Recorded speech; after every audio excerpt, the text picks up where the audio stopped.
হবে। ভোট ছাড়া এ কাজ করা যায় না। একটা যুক্তরাষ্ট্র পরিকাঠামো আছে, আমরা একটা সিস্টেমের মধ্যে দিয়ে চলি। আমি চাইলেই ঠাকুরের নামে যে সম্পত্তি উৎসর্গ করেছে, অন্যায়ভাবে বিক্রি করে দিয়েছে, সেটাকে তুলে নিয়ে এসে আবার ওই ঠাকুরের নামে করে দিতে পারবো না। তার জন্য সিস্টেম আছে, এক আইনি লড়াই আর একটা হচ্ছে আইন সবার মধ্যে লড়াই।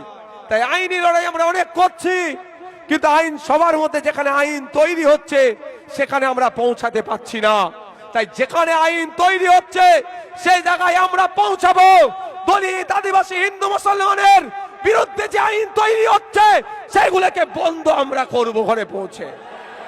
হ্যাঁ, আপনারা শুনলে অবাক হবেন, এখানে ভিন্ন সম্প্রদায়ের মানুষ আছেন, ভিন্ন জাতের মানুষ আছেন। পশ্চিম বাংলায় এটা সরকার চলছে না, এটা সার্কাস চলছে।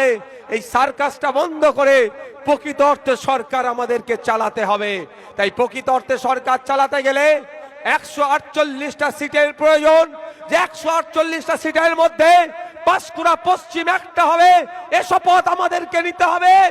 এক পাঁশকুড়া পশ্চিম হবে, পাঁশকুড়া পূর্ব হবে, নন্দীগ্রাম হবে, ভাঙড় হবে, দেগঙ্গা হবে, আমডাঙ্গা হবে, যাদবপুর হবে, উত্তরপাড়া হবে, বারাসাত হবে, মধ্যমগ্রাম হবে, হাড়ুয়া হবে। এই রকম করে রাজ্য থেকে 148টা সিট নিয়ে আমাদেরকে আইনসভার মধ্যে ঢুকতে হবে। কারণ আপনাদের জানিয়ে রাখি, এই যে সরকার চলছে শুধু নাম কাস্তে দেখানো দেওয়ার সরকার চলছে।